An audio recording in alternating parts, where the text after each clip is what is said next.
Good afternoon, gentle viewers, and welcome to round two of Uncle Bobby's Cybertronian Corner, Beachcomber Edition.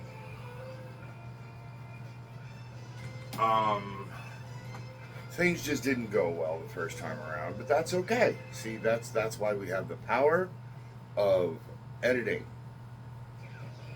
Anywho, so the weekly announcements. Xander and TJ and Lizzie are doing great. Joshi is doing well. Miss Iris is doing well. Um, we're still dealing with the trash can fire here and another type of fire somewhere else with the family. But that's on them, not on me. And I'm not going to get into it. They can, I'm not going to. Their business. But that is what's happening. Also, I'm going to court on the 9th to fight this ticket. Because if he claims I rolled it, then my saliva would be all over it. My fingerprints, the oils from my fingers would be all over it, which means my DNA would be all over it. And since it's not, I ain't got no worries.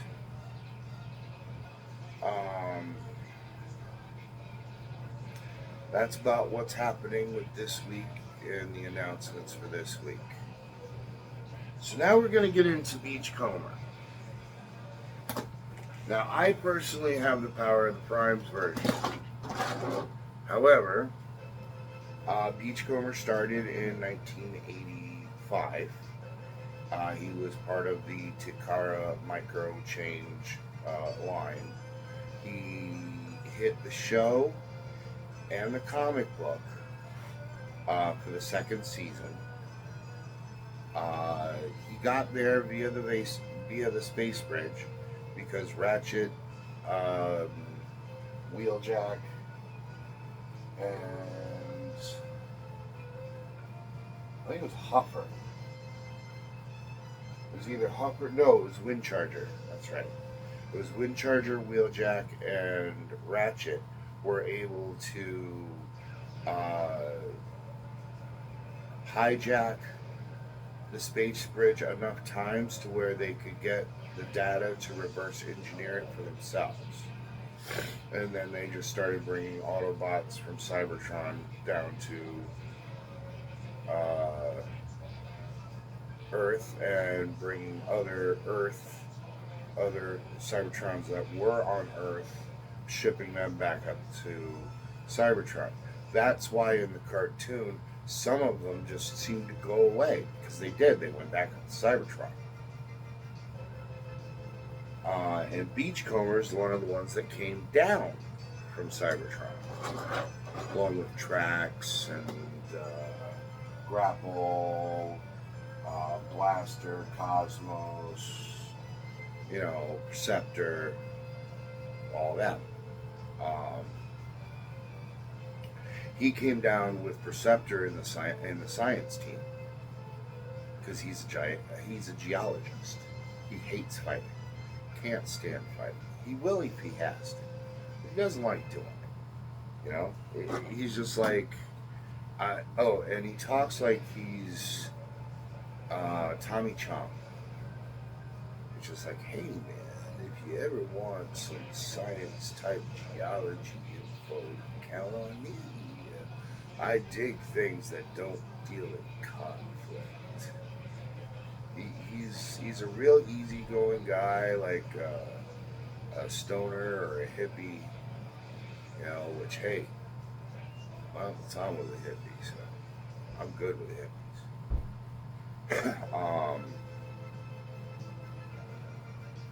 he kind of died out in the third season. He didn't die. He just wasn't really there anymore. So he went back to Cybertron. You know, and he died out of the comic book too. And it wasn't until, I mean, he was part of Gen 2, but it wasn't until when 2005 where they came out with another toy. He was supposed to be in the show, and then they just changed it to one of the other Autobots that changed color.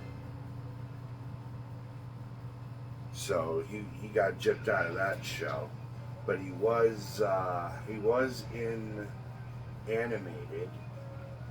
He was in the crowd. He was supposed to be killed off by Shockwave in animated, but they cut that scene completely, and he was standing in the crowd when Ultra Magnus was, going by on the float because his ego is bigger than Skylinx's.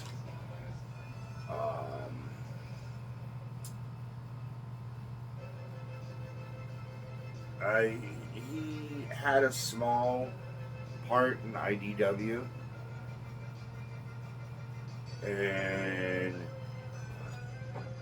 then in Power of the Primes and the substitute, and the subsequent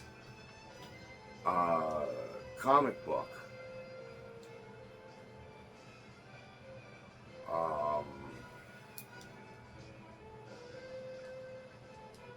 they brought him back for a while, and they made him a prison guard. But they also sat there and gave him a new toy. That was awesome. And that's this one, Power of the Primes. And they also made a gold version of this, which I want, for the Golden Lagoon series. It comes in a 6-pack.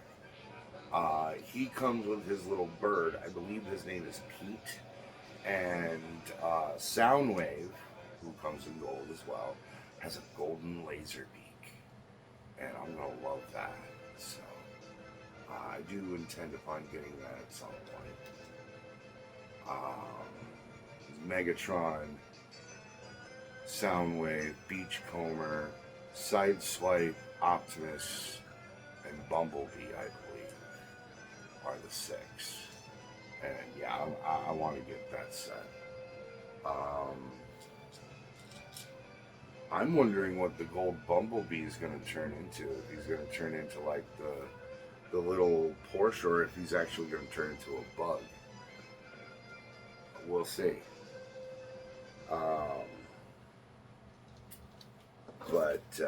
Yeah, after the Golden Lagoon, after the Power of the Primes version, there was pretty much just the legacy at that point. And that was just a toy. He hasn't really hit a comic book again. He hasn't really hit anything. He wasn't part of any of the video games.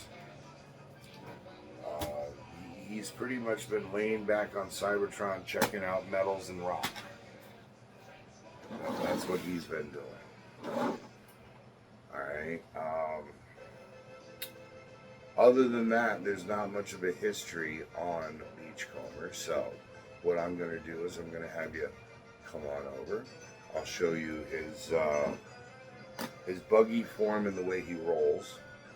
Then we'll show you his transformation and give you I'll give you my final thoughts on him. Alright? So, and I have a feeling that I forgot, so I'm going to mention it now.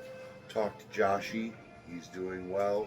Love you, Joshy. Stay safe. Go Marines.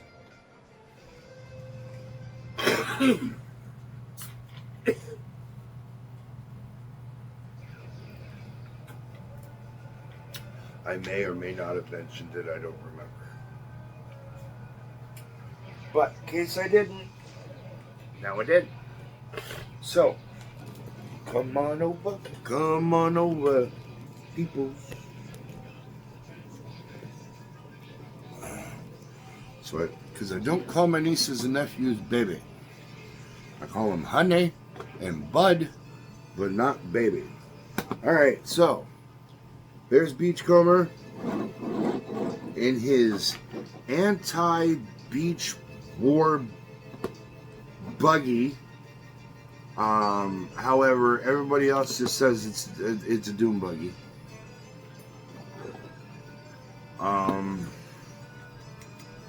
Plastic wheels, not rubber.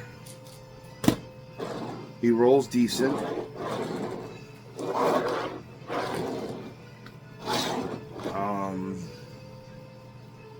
He's a dune buggy. Got a roll cage, motor in the back. Not much for underground kibble or underneath kibble.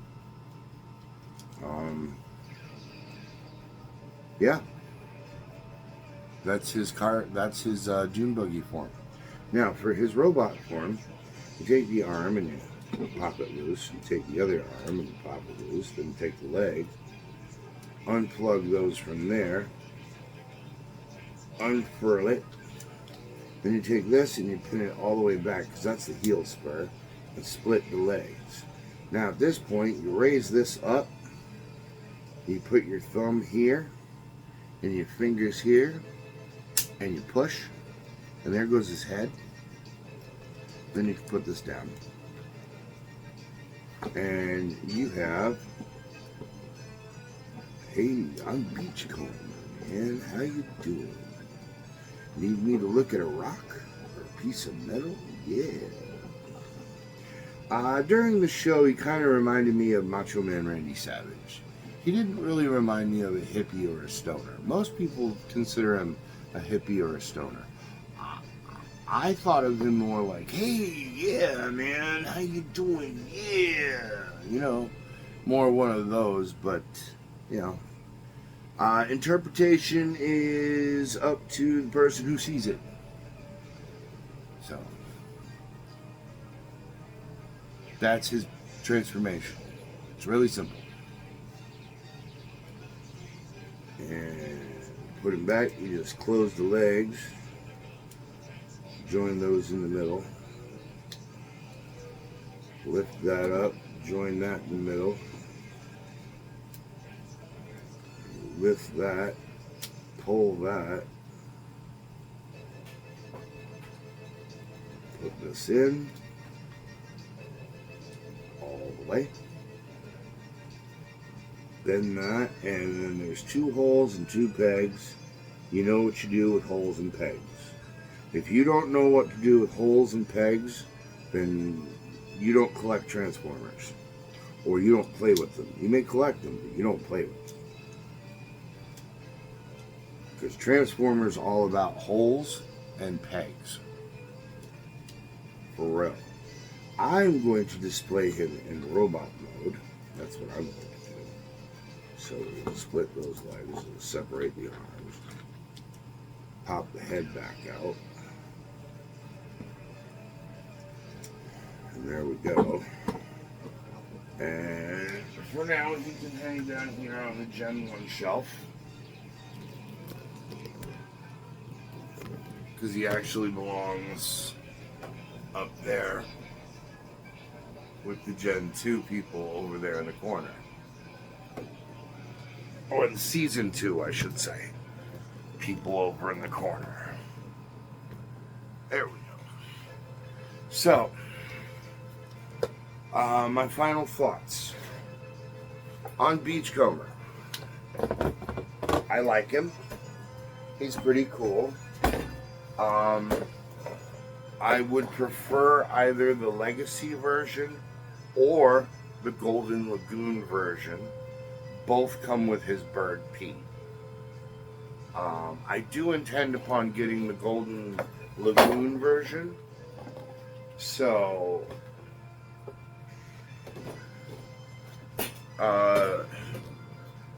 mainly because I want him with a Pete, and I want Soundwave with a golden laser beak. Well, actually, I want a golden laser beak. There's also a golden Megatron. I don't know what he turns into. I'm quite curious on what he turns into. Also, there's an Optimus and a Bumblebee, and I want to know what he turns into. The Bumblebee. Anywho, I'm gonna have to get my hair cut again here soon. I'm gonna follow the trend I've been going with the whole knee and then a point down the back. I'm gonna let this part grow. I'm gonna let this grow. Keep this shaved. And when it gets to about here, I'll start putting the beads in it.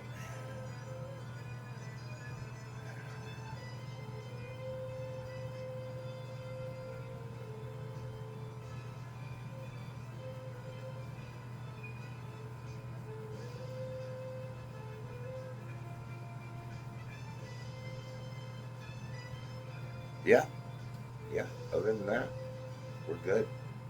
Alrighty, so uh, that's this week's Uncle Bobby's Cybertronian Corner. There are three, as usual, there are three things I want you to remember. Science is cool. Geology is cool. And I love you. Always and forever. Later.